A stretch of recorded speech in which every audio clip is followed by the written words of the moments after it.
Saludos amigos de BPI TV, establecemos este nuevo contacto ya cuando son las 11 de la mañana acá en Caracas, Venezuela. Nosotros nos hemos trasladado hasta el edificio administrativo de la Asamblea Nacional. El día de hoy se desarrolla un foro en el que se debate sobre la realidad de Venezuela en el escenario internacional. Para eso me acompaña Emilio Noel, experto en materia en Derecho Internacional, cómo analizar todas estas situaciones que se han dado en las últimas semanas. Ya la semana pasada veíamos también estas reuniones donde Venezuela es el punto central. ¿Cómo analizar entonces que nuestro país esté sobre la base, sobre la mesa de estas discusiones? Bueno, efectivamente Venezuela sigue estando en lo que es la agenda internacional de los países y sobre todo los países cercanos del hemisferio y de las organizaciones internacionales. Es una preocupación muy importante que existe y sobre todo que se agrava con las migraciones que se han venido dando en los últimos años, que ya están impactando a los países limítrofes y que eso va generando pues problemas. Eso hay que tener claro que estos problemas pues van a presionar aún más a soluciones a la crisis económica, a la crisis política y ahora a la crisis humanitaria que se está dando en Venezuela. Por eso es que Venezuela está sobre el tapete, es la comidilla del mundo, ¿no? Y lo vimos pues que en la Asamblea General de las Naciones Unidas que se produjo esta semana. Bueno, Venezuela estuvo allí en discusión y sobre todo con la decisión, la resolución que tomó el Consejo de los Derechos Humanos ayer de pedir a Venezuela que permita pues que una comisión del Alto Comisionado de los Derechos Humanos pueda venir a Venezuela a elaborar un informe sobre la situación que estamos viviendo, y eso, bueno, eso está repercutiendo en todo el mundo. Eso ya la Unión Europea está también sobre el tema, la OEA, sabemos que la OEA como institución hemisférica también ha tomado cartas en el asunto. Está el Grupo de Lima, que es un grupo de 13 países que, por cierto, anteayer presentaron una denuncia ante la Corte Penal Internacional contra, no a personas en particular, sino contra una situación que se considera de violación grave de los derechos humanos, una situación de violaciones de lesa humanidad y, bueno, una situación inédita, pues, o sea, eso es una cosa que por primera vez en la historia de las relaciones internacionales y del derecho internacional se está dando, ¿no? Entonces, esto es un tema que a cualquiera llama la atención, a cualquier observador de cualquier país del mundo, pues Venezuela está allí, pues, en tela de juicio. No tanto Venezuela como su gobierno, pues el gobierno y lo que ha sido la actuación del gobierno venezolano en los últimos años. Ahora, luego de esto, bueno, vimos esa votación de ayer donde 23 votaciones a favor, esas 7 negativas con aliados del gobierno de Maduro, pero esas sanciones que usted habla que pudiesen venir, ¿cómo se traducen? ¿Cuáles serían esos mecanismos que se realizarían? La alta comisionada pide este informe y mismo Maduro dice ayer que está abierto a que vengan acá a Venezuela. ¿Cómo se traduce todo esto? Bueno, lo que hay es que esperar es si les permiten a esa comisión que venga del Consejo actuar de manera libre, autónoma y no la obstaculicen su trabajo para que ellos puedan determinar pues realmente cuál es la situación que está viviendo Venezuela. Si lo dejan, pues muy bien, habrá que esperar entonces el informe que presente esa comisión, que tampoco es una cuestión de un día para otro, esos son trámites y procedimientos que a veces son muy engorrosos, pero bueno, hasta ahora no ha sido tomado ninguna medida de sanción, solamente una resolución mediante la cual ese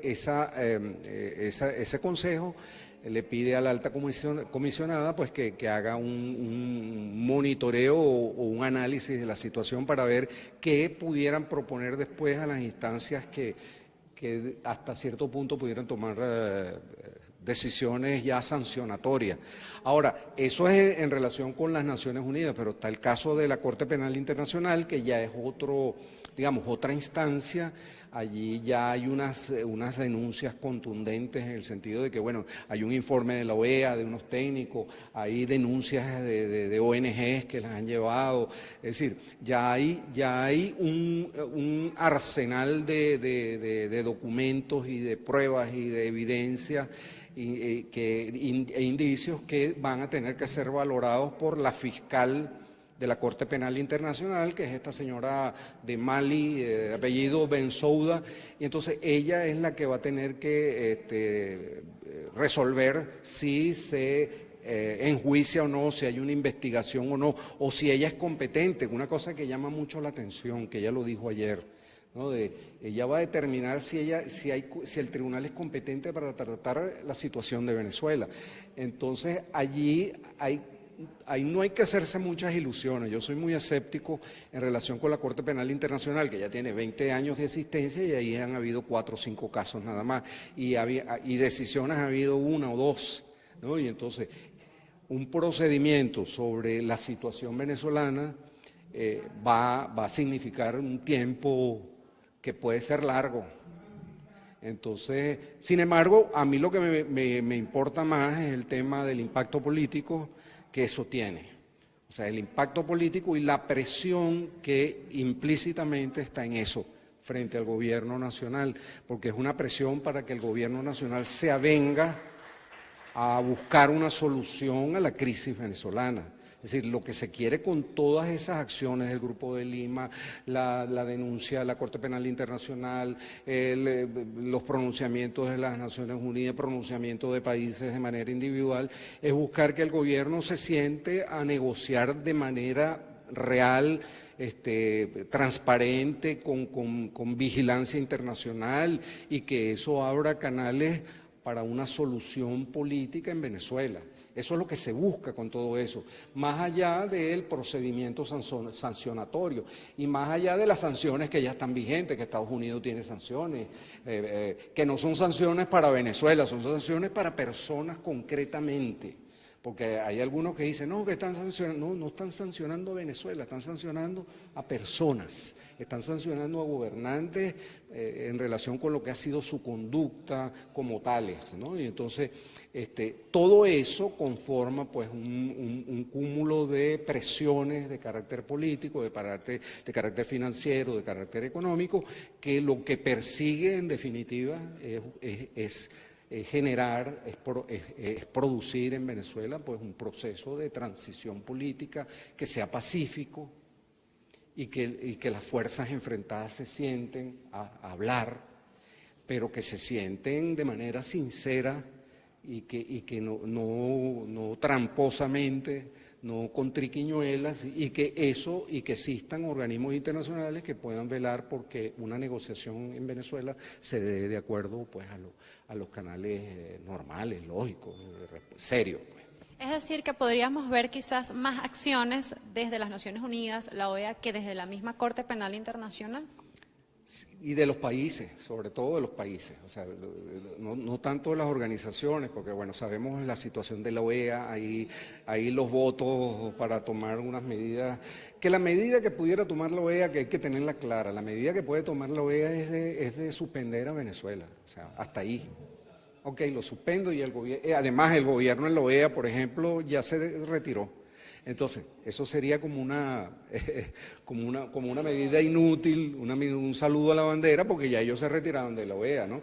En abril del año que viene ya se cumplen el tiempo para que ya se entienda que está retirado. En el marco de las Naciones Unidas, les repito, esos son procedimientos largos, esos son situaciones. Por eso es que es al nivel de los países donde las presiones pueden ser mayores. Porque, por ejemplo, si los países del Grupo de Lima toman presiones de carácter financiero frente a los gobernantes venezolanos, frente a situaciones de tránsito, es decir, prohibirles las entradas, es decir, allí entonces ese cerco que se ha ido cerrando, que no se ha cerrado completo, allí ese cerco puede producir una presión enorme que entonces, bueno, haga sentar al gobierno a hablar. Pero bueno. Entonces, refiriendo a eso, le pregunto, ¿es por eso que Colombia está actuando de manera más fuerte con respecto a Venezuela? Claro, claro, porque entre esos países Colombia es el que tiene una posición más fuerte. Argentina también tiene una posición, Perú tiene posiciones más enfrentadas al gobierno venezolano, y bueno, y en el hemisferio Canadá y Estados Unidos. Ahora, hay una realidad política que se viene a dar ahora, que bueno, hay unas elecciones en Brasil, habrá que ver qué sale de esas elecciones.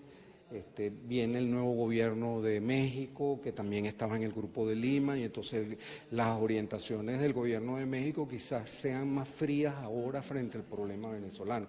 No es que van a pasar a apoyar al gobierno venezolano, sino que van a ser más frías, porque ellos tienen, digamos, si nos seguimos por lo que han sido sus declaraciones conceptuales, pues, principistas, López Obrador tiene una posición de no meterse en asuntos de otros países, ¿no? Entonces, muy distinto al presidente de ahorita, que sí asumió una posición más activa frente al gobierno venezolano, y entonces es esperar que a partir de diciembre, porque él toma posesión en diciembre, López Obrador, pues haya una posición más suave, igual que la de Sánchez en España. O sea, la posición de Sánchez, ustedes ven que no es la misma beligerante que tuvo Rajoy, ¿no?, frente al gobierno venezolano. Entonces, bajan un poco la presión ahí, la guardia también, y entonces eso afecta a los sectores democráticos venezolanos. Y le pregunto también con respecto a la llegada de este buque chino, ¿cuál es la lectura que se le da, sabiendo pues que Estados Unidos también había movilizado un buque hacia las costas colombianas? Bueno, yo tengo entendido que ese buque se va mañana, el buque chino. Parece ser que eso era una cosa programada por ellos desde hace mucho tiempo, de visitar, creo que sigue para el Caribe, pero venir 4 días en Venezuela, eso para los problemas que tenemos los venezolanos no significa nada. O sea, los problemas sanitarios que tiene Venezuela, un buque que venga 4 días, pues no va a resolver nada. Entonces, claro, el de Estados Unidos sí está instalado allá, y es distinto, ¿no? Es otra cosa, pero en el caso de los chinos, no. Sería más bien entonces una especie de respuesta del gobierno venezolano, más que para ayudar a la población. Sí, bueno, y hacer ver o hacer creer que los chinos, pues sí están con el gobierno venezolano, y entonces, claro, los chinos tienen una posición que es complicada, ¿no? Porque los chinos, ellos no hacen mucho aspaviento de las cosas, pero ellos dependen mucho de las cosas que ocurran internamente en Venezuela. Si esto cambia para otros, si se va por otros derroteros, los chinos se van a ir por ese derrotero. Además, ellos tienen muchos intereses en este momento en Venezuela, y además tienen un interés geopolítico que es bien importante, y que tiene mucho que ver también con el enfrentamiento que tiene China en este momento con Trump. El enfrentamiento comercial, que por más que uno quiera colocarlo como que es una cosa aparte, a nosotros nos afecta. Nos afecta porque si los chinos y Trump no estuvieran en malas relaciones, allí pudiera haber un acuerdo que favorecería un proceso de transición en Venezuela. Entonces el gobierno venezolano va a seguir apostando a que siga esa disputa. Claro, les conviene. Muchísimas gracias. Conversábamos con Emilio Noel, magíster en Derecho Internacional, también profesor universitario, que nos comentaba un poco sobre el panorama internacional. Venezuela las últimas semanas ha estado sobre la mesa de organismos como las Naciones Unidas, el Consejo de Derechos Humanos de esta organización, también la Organización de Estados Americanos, el Grupo de Lima, e incluso ayer veíamos esta votación en el seno del Consejo de Derechos Humanos, 23 votos a favor de que se realice un informe sobre nuestro país. La misma comisionada Michelle Bachelet indicaba que es necesario que Venezuela acepte la ayuda humanitaria y que pueda permitir este informe. Ahora vamos a conversar con el profesor Félix Arellano, también internacionalista, profesor de la Universidad Central de Venezuela. ¿Cómo leer el panorama en este momento cuando Venezuela ha estado sobre la mesa durante ya casi 3 semanas en los organismos internacionales?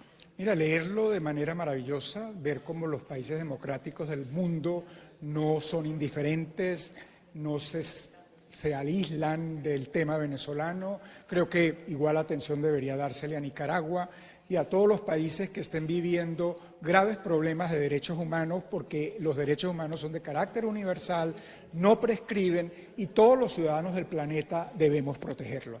Esto es una señal muy clara de que el mundo está atento, sigue atento, va a incrementar las acciones, el cerco crece, el círculo se cierra y el gobierno actúa irresponsablemente. Cuando el gobierno plantea en Nueva York que quiere negociar, que está interesado en negociar, es muy difícil creerlo a un gobierno que ha pateado 2 importantes esfuerzos de negociación. El primero con el Vaticano, el segundo con República Dominicana, que iba relativamente bien encauzado, que tenía posibles avances, y cuando el gobierno sintió que era una negociación en serio, pateó la mesa. No hay confianza en la comunidad internacional para la negociación, pero eso es lo que la comunidad quiere. Eso es lo que quiere el Grupo de Lima, el gobierno español se está ofreciendo de nuevo para esa tarea, eso es lo que quiere la Unión Europea. Creo que para que el gobierno genere confianza a una posible mesa de negociación va a tener que presentar previamente acciones contundentes en materia de derechos humanos, en materia de crisis humanitaria, y un punto clave es el Consejo Nacional Electoral. No hay democracia si no hay Consejo Nacional Electoral serio, responsable, equilibrado, neutral. Es decir, pudiésemos ver un escenario del gobierno para mostrar esa confianza, una suspensión de las próximas elecciones, por ejemplo. Mira, yo creo que el tema no es solo la elección, es el funcionamiento del Consejo Nacional Electoral. Hay que revisar su composición, hay que reorganizar su funcionamiento para hacer creíble el esfuerzo electoral, que es fundamental para la democracia. Y esta misma falta de confianza habría quedado evidenciada cuando vimos a un Nicolás Maduro solo en el Pleno de las Naciones Unidas. Bueno, relativamente solo, creo que no, ellos mismos cometen los errores, esto de estar diciendo no voy, que porque mi seguridad está en juego, generó que quedara muy tarde en la agenda. Ya a esas horas es difícil también tener mayor público y lamentablemente creo que la comunidad internacional, los diplomáticos dijeron, bueno, pero para oír el permanente discurso del imperialismo, de la esclavitud, es un discurso repetitivo. Yo creo que habría que decirle al embajador Moncada que hay que ver los nuevos imperialismos. Los nuevos imperialismos que se están sumando es, por ejemplo, la condicionalidad china en sus relaciones económicas internacionales y ahí uno de los mejores ejemplos, pero no el único, es Venezuela. Con Venezuela estamos empezando a ver una condicionalidad china que hace dudar de qué es mejor, si el Fondo Monetario o China. Entonces yo creo que esas clases de historia anclada en el siglo XVIII solamente ya no convence, se ha agotado. Creo que hay que entrar en los temas contemporáneos, desconocer la diáspora, cuando el mismo gobierno usaba el concepto de vuelta a la patria, lo que implicaba un implícito reconocimiento de la crisis humanitaria, ahora volverlo a negar, lo que genera es una gran desconfianza que se traduce en una falta de interés. Por eso, plantear ahora un deseo de negociar no es creíble. El esfuerzo que tiene que hacer el gobierno en este momento para que sea creíble cualquier iniciativa es duro. Tienen que entenderlo que es duro.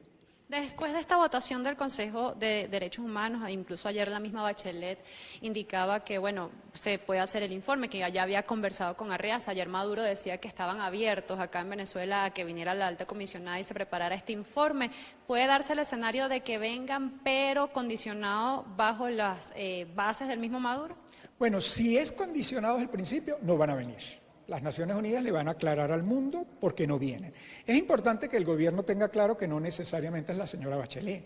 Ella es la jefe de la institución y son muchas comisiones trabajando simultáneamente, todas cumpliendo su deber, su labor, en consecuencia un grupo de expertos con mucha formación, con mucha experiencia, los que vendrían.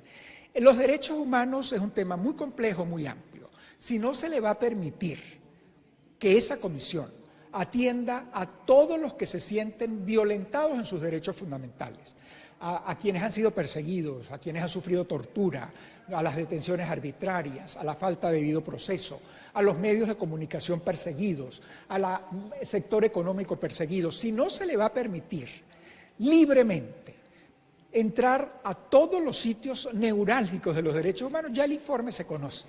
Va a ser un informe contundentemente crítico del gobierno de Venezuela.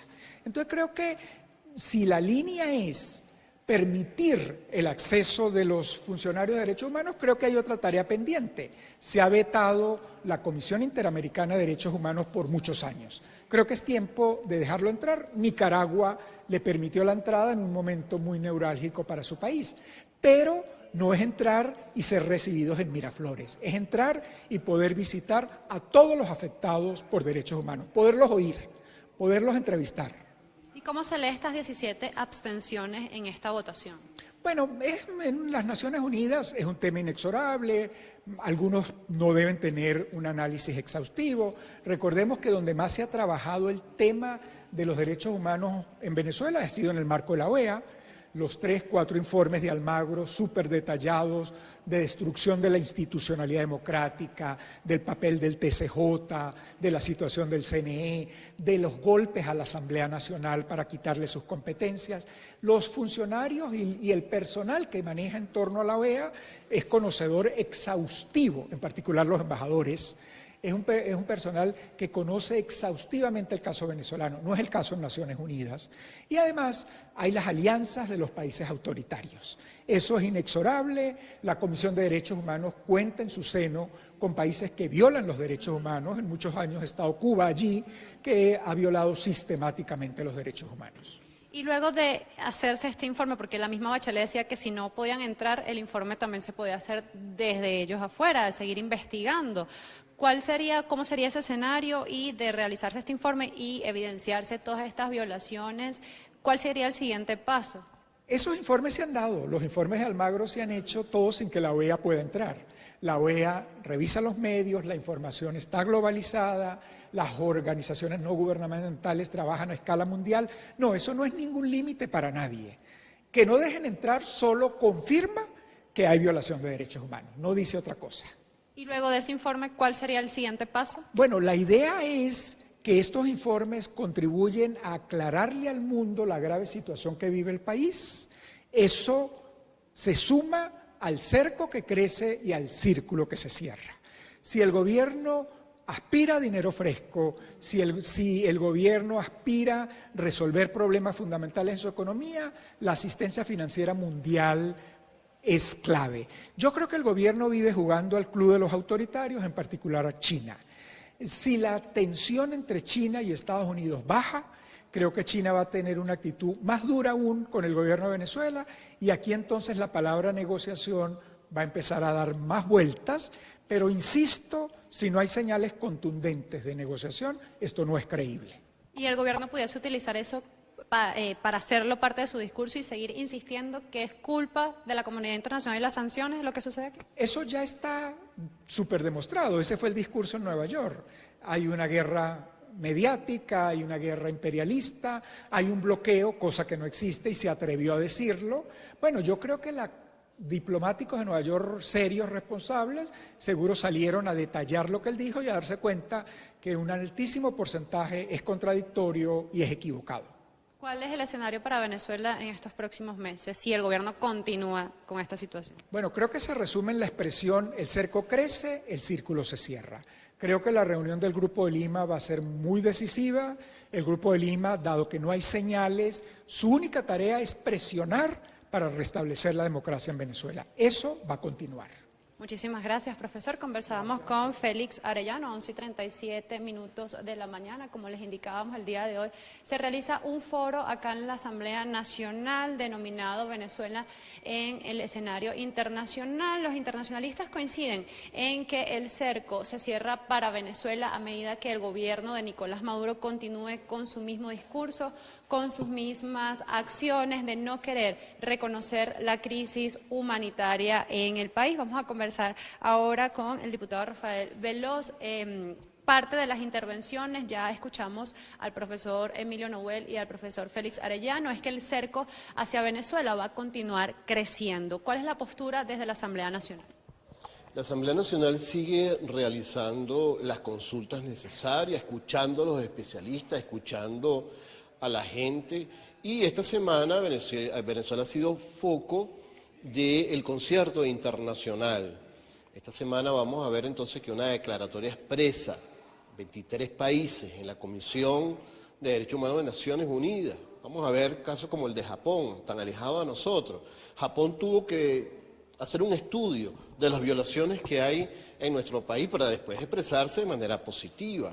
Y esto es un avance muy importante, porque a partir de ahí entonces se ejerce desde afuera las presiones para que se produzca el canal humanitario. Y este es el resultado de muchas personas, muchas organizaciones y venezolanos que actúan de manera importante para el resguardo ¿de qué? De los venezolanos, para que los venezolanos puedan tener alimentación, libertad, para que puedan tener medicina, para que nuestros niños no sigan muriendo en nuestros hospitales. El otro tema importante es que un caso inédito, 6 países, o sea, los estados, se ponen de acuerdo y ejercen una acción ante la Corte Penal Internacional. Hay que diferenciar.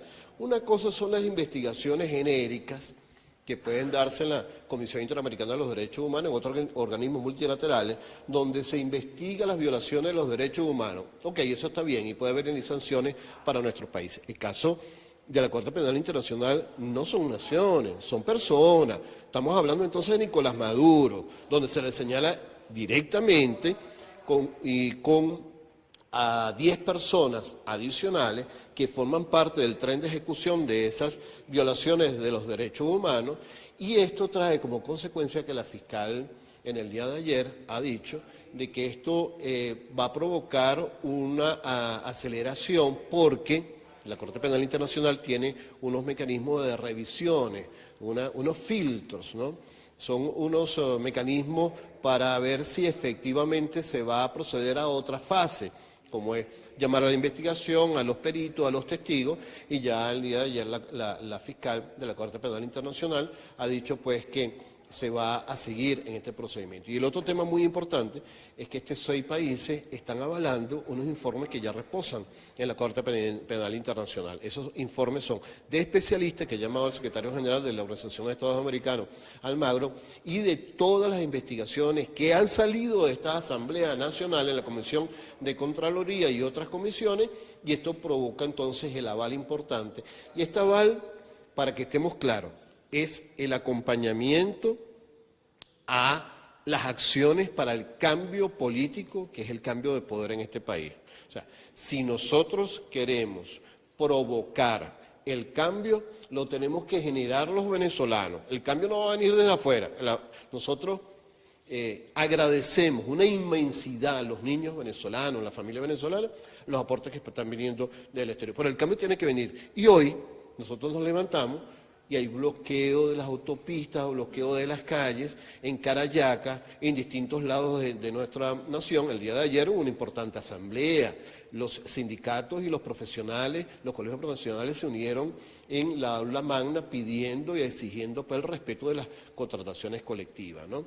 Y para finalizar, dentro de las conclusiones que podemos tener nosotros, el tema de China, que es bastante delicado, ¿no? El mundo sabe cuál es el papel de los parlamentos y las asambleas. Las asambleas autorizan los empréstitos y las negociaciones que debe hacerse con el exterior. Ya la Asamblea Nacional ha girado y ha notificado a todo el mundo que los acuerdos que pueda tener Nicolás Maduro, o de manera bilateral o multilateral, no van a tener ningún tipo de vigencia si no tiene autorización de la Asamblea Nacional. Y eso ha parado una serie de acuerdos indebidos. Y me refiero a indebido por lo siguiente. China en el año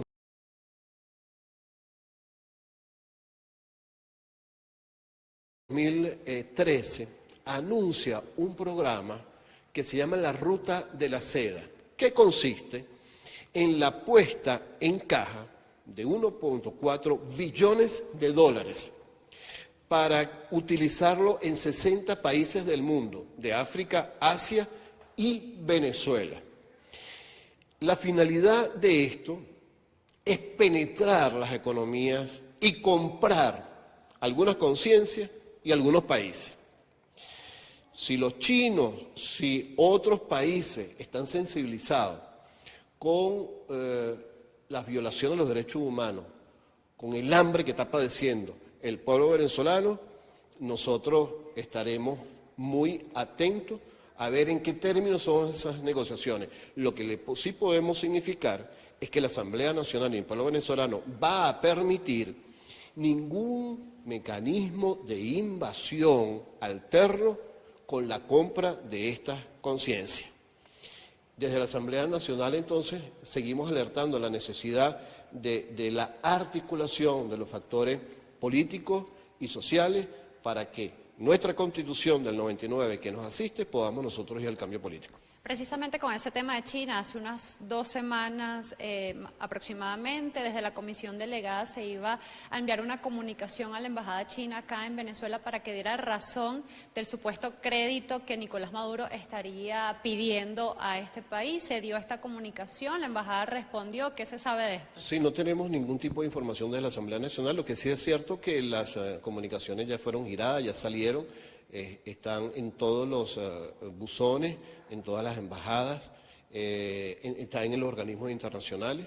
Ellos saben que no pueden negociar y nosotros no vamos a permitir que nuestros activos sean mal utilizados y va a seguir adelante pues nuestra agenda internacional. Agradecidos, inmensamente agradecidos del Parlamento venezolano, todo lo que están haciendo nuestros venezolanos en el exterior, de actitud valiente, pero también muy agradecidos y acompañando al pueblo venezolano para el cambio político que tanto necesitamos. Y precisamente con este tema chino pareciera también un doble discurso, porque también vemos inversión china en los asuntos de Guyana con las explotaciones o las exploraciones petroleras. Entonces, pudiésemos ver una China que le pueda sonreír más a Guyana porque hay más fuente allí.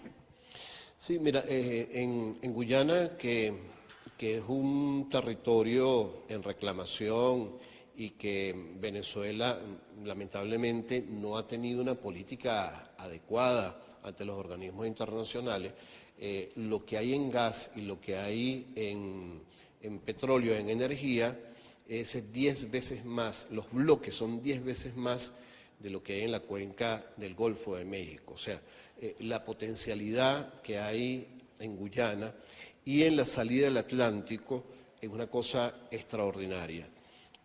Los países y el secretario general del Partido Comunista Chino, primer ministro chino Xi, su interés es penetrar los países débiles, comprar los países débiles. Y ante una perspectiva como esa, ¿cuál es la manera de resguardo?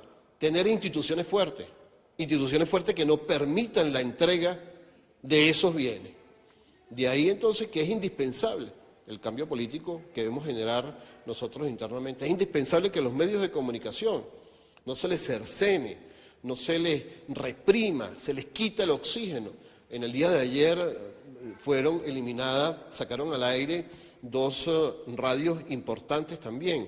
¿Por qué? Bueno, porque en un sistema donde monopolizan todos los poderes públicos, y los medios de comunicación social, es el medio adecuado entonces para ellos avanzar y hacerse el tiempo para que no se realice el cambio político que todos estamos esperando. ¿Cuáles son las próximas acciones de la Asamblea en este tema? También el tema de derechos humanos. Hemos visto que, bueno, ustedes constantemente han llevado informes, han sido partícipes de estos informes que ha hecho la OEA, el Grupo de Lima. ¿Cuáles son las próximas acciones? Con la decisión de antes de ayer de la Comisión de Derechos Humanos de Naciones Unidas, a la salida se le pregunta a Nicolás Maduro si va a permitir la entrada de Bachelet y su comisión a Venezuela, y él responde afirmativamente, que hable con su canciller. Recordemos que este sistema de Nicolás Maduro no ha permitido que la Comisión Interamericana de los Derechos Humanos venga a Venezuela, no se le ha permitido, y cuando la Comisión de Derechos Humanos de Parla Sur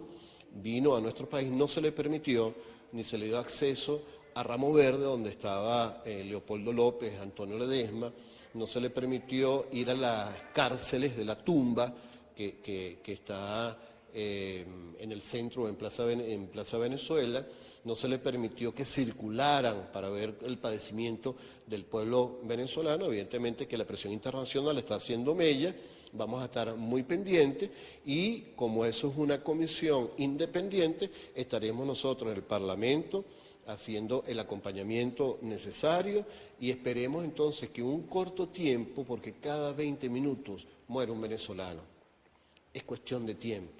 Y lo que requiere el pueblo venezolano entonces es este acompañamiento y provocar el cambio que nosotros vamos a llevarlo adelante en paz y en democracia, en el entendido que no hay país en la historia ni el mundo que haya podido subsistir, haya sobrevivido en hiperinflación. No hay país del mundo. Esto es un sistema insostenible, pero busquemos los mecanismos para que se haga en paz y democracia. Muchísimas gracias, diputado. Era parte, pues, de este foro que ya les habíamos comentado, parte de los ponentes, 3 ponentes el día de hoy, analizando la realidad internacional en la que Venezuela está inmersa y ha estado sobre el tapete en los diferentes organismos, como se los decíamos, o los 3 coinciden en que el escenario luce bastante complejo y Venezuela cada día, si continúa con estas políticas del gobierno Nicolás Maduro, se acerca, crea su propio cerco con respecto a la comunidad internacional, pues los países están claros en la violación de derechos humanos en este país, por lo que sería bastante factible o sería bastante positivo que la comisión encabezada por la alta comisionada de derechos humanos Michelle Bachelet pudiera llegar al país y escuchar las diferentes voces y los diferentes testimonios de las violaciones de derechos humanos. También sobre el tema chino han coincidido en que este aliado de Nicolás Maduro, si logra mejorar sus relaciones con Estados Unidos, probablemente dejaría a un lado a Venezuela. Desde Caracas, Venezuela, Ana Rodríguez Brazón para BPI TV. Esta transmisión es una presentación de Salvador Peluquería. Visítanos en Maracaibo, Ciudad Ojeda, Acarigua, Santa Bárbara del Zulia, Paraguaná, Panamá, República Dominicana, Miami, Curazao y próximamente en Italia. Only for Men. Centro San Ignacio, Nivel Blandín, Caracas. K-Export. Envíos de carga aérea y marítima. Deja todo en nuestras manos. Estamos ubicados en la 8200 Noroeste, 30 Terras, Doral, Miami. Tranquility at Doral, Salón and Spa. Estamos ubicados en la 9566 Northwest, calle 41 del Doral, Miami.